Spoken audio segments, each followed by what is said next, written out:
Hello, everyone. I'm Dr. Cypress Wong, professor of radio communications at Toffel University. I've been asked to come here today to speak about the history of the massive telecommunications technology company Nokia and the global influence it has had over the years, over the decades, I should say. Now, Nokia did not start as a telecommunications company. It started before that technology existed in the year 1865, making wood pulp and rubber and other useful items for the Finnish population in a time when they were occupied by the Russians. And were lucky if they had the luxury to even be able to hear the musical works of then and current Russian composers like Tchaikovsky, who was a giant in the Romantic period. But that's enough about classical music. I'm sure you folks on the radio don't want to hear about music. Sorry, that was a bad joke. Sorry, let's move on. What many people do not know about Nokia is that because of their staunch official position of neutrality during the space race of the 1950s and 60s, they worked with both the United States and the Soviet Union developing electrical cabling for their space programs. Yeah, and there are some sources I've read, but which I cannot officially verify, that seem to suggest that Nokia was actually passing on Soviet astronautical data to the United States, espionage, if you will, because they saw the United States as being more likely to win the space race and cement further their place as a global superpower, and Nokia and Finland wanted to be in the good graces of the U.S. when that time came. And so it was in this era that Nokia started moving into communications devices and electronics as a whole, seeing its future potential. And it seems likely that they received assistance from the United States to enter this market by receiving U.S. government contracts as a sign for thanks for their assistance in the space program. You see, Nokia, being a Finnish company, was an appealing European partner to the United States because of the early 20th century declaration of independence from the Russian Empire and their refusal to enact a monarchical system of ruling, opting instead for a representative republic, which aligned very well with the system of government of the United States. And they were seen as an ideal European partner and ally. And in fact, over the decades, they have become a great telecommunications partner. Though it can certainly be argued that Finland and Nokia have had a sort of raw deal at times, considering how many times American companies have, for lack of better words, screwed them over. They do see the value in being in the good graces of the United States, their greatest ally in the field of telecommunications. It's similar to how Israel is the U.S.'s greatest ally in the political and military fields, even though they spy on us endlessly, receive massive amounts of money and foreign aid, and sink our ships sometimes. The U.S. sees value in their alliance, and so I guess it's okay. And although Nokia has had a rough time at times in its dealings with America, there have been some very beneficial exchanges as well.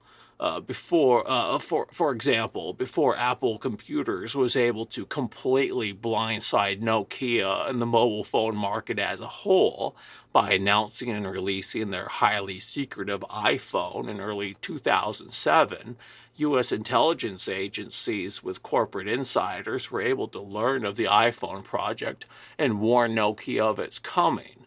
Unfortunately, the information was found too late for Nokia to have the time to properly develop their own full-featured touchscreen devices and operating system to compete, seemingly because the U.S. intelligence agencies were spread too thin, listening in on the private phone calls of citizens trying to find terrorists or something, and that were not expecting a computer manufacturer to enter the mobile market with such gusto, completely unannounced.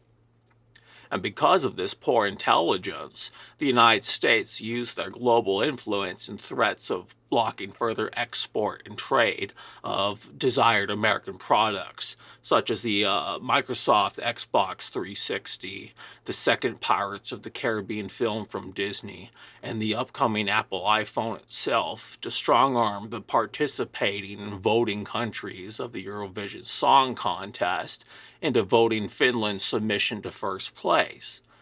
This was done as a sort of apology for the poor intelligence and a way to show continued commitment to the allyship, as in recent years the US government had been famously using BlackBerry phones because of their security features.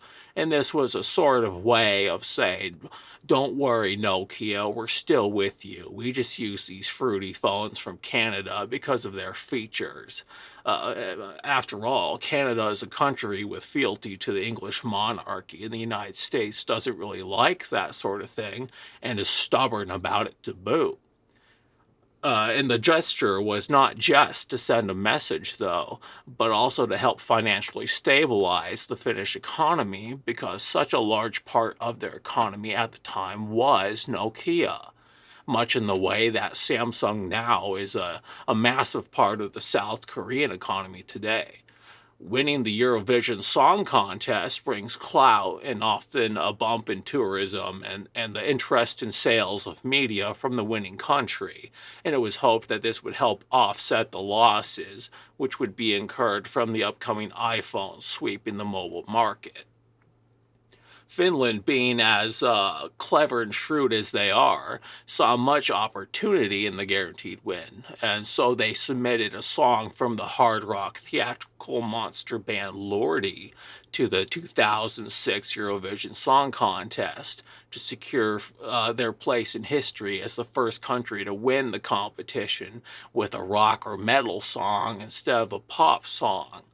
What's more, Finland held the highest score of all time at 292 points until the year 2009, when it was decided the record no longer needed to be protected with their feature-rich Maemo 5 mobile operating system and the N900 phone coming out toward the end of the year, both of which look like they would be highly competitive in the current market.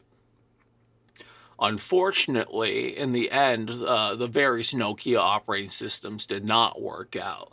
But being very adept at rolling with the punches and making the best of a situation, they quickly teamed up with the American company Microsoft to develop and release a number of Windows Phone devices, though this also did not perform well in the market. Nokia's mobile hardware business was kept alive by the massive influx of cash from Microsoft. When it became clear that Windows Phone was a lost cause and that Nokia would suffer greatly from the partnership, the US government made a behind doors deal with Microsoft in 2014, in which Microsoft would purchase Nokia's mobile hardware business for $7.6 billion. And in doing so, their Azure cloud computing services would be approved for government use. And that they would receive many lucrative contracts in the future, which they have. At this point, Nokia proper was out of the consumer hardware business completely, and were focusing on network hardware, consulting, and research and development, where they were doing quite well.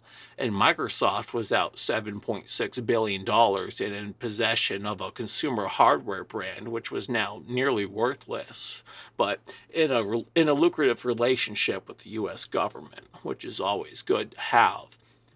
And so 2 years later, in 2016, the new Finnish a new Finnish company named HMD Global, which Nokia owns 10% of, acquired the Nokia naming rights for consumer devices from Microsoft for a paltry $350 million, and they started releasing Nokia-branded phones again, focusing on mid-tier Android OS smartphones and feature phones running Kai OS. Now, with Nokia already having a solid relationship with the United States, HMD Global has focused their attention on emerging markets, like the Middle East and India specifically, where many experts believe they are quietly assisting in the Indian human spaceflight program to put an Indian on the moon. And hopefully, when the mission is successful, Nokia will gain favor with another future world power. But in the meantime, while that program is moving forward, HMD Global is effectively competing against cheap Chinese mobile phone manufacturers and expanding their market further, with their future looking quite bright. Well then, that's the history of the telecommunications company Nokia thus far. I personally like Nokia. I use a Kai OS Nokia phone. And I'm also very grateful to Nokia for introducing me to the theatrical hard rock monster band Lordi, whose music I really quite enjoy, and I thoroughly recommend their work. Actually, now that the presentation is over, I think I'm going to go listen to them now. So thank you for listening, and I hope you found it interesting and informative.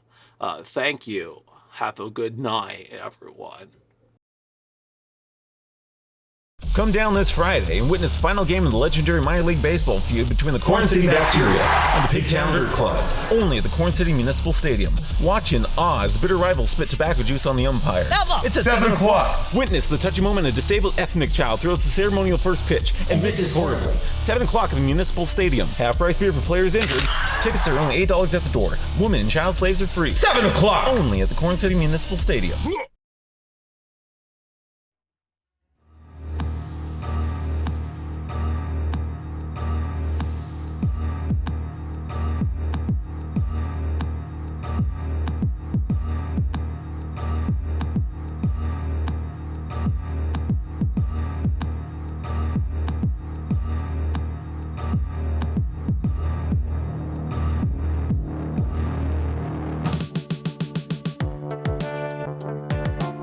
One thing that defines me as the pro gamer is my philosophy.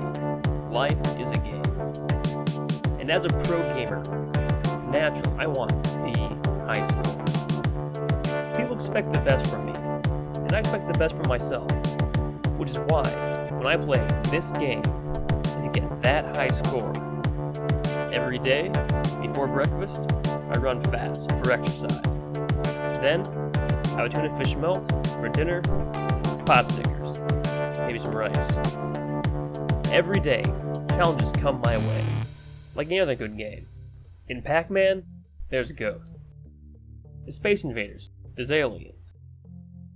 In Dead Space, there's a ghost. Fear, paranormal activity, there's just one ghost. But in all those games, there's challenge. I'm a challenged person, as a pro gamer. Challenge after challenge, and every challenge is like an ember blowing in the wind. I have so many challenges in my life as a pro gamer that my world's on fire. How about yours? That's the way I like it. I never get bored. I take every challenge along the way. With courage, I face it. All I ever do as a pro gamer is win. It's my job, which is why people pay me. And because people pay me, I'm doing really well for myself. What causes most professional gamers to retire? Just to quit is carpal tunnel syndrome, their risk of death. I get my pump on before a game because you need that pump. That's how you stay strong. That's how I maintain my pump every day. And that's good for the game of life. Now, I got something to say to all my haters. My competitors eat shit. I eat tuna fish melt and pot stickers, and I win games. So, do the math. I'm sponsored. Who sponsors you, your dad?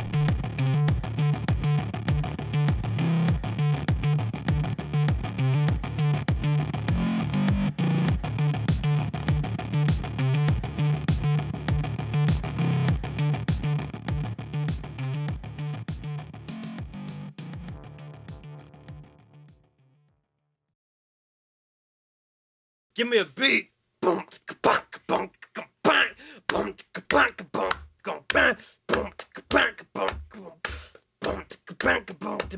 Toe sucking, free loving, San Francisco butt fucking. Hey!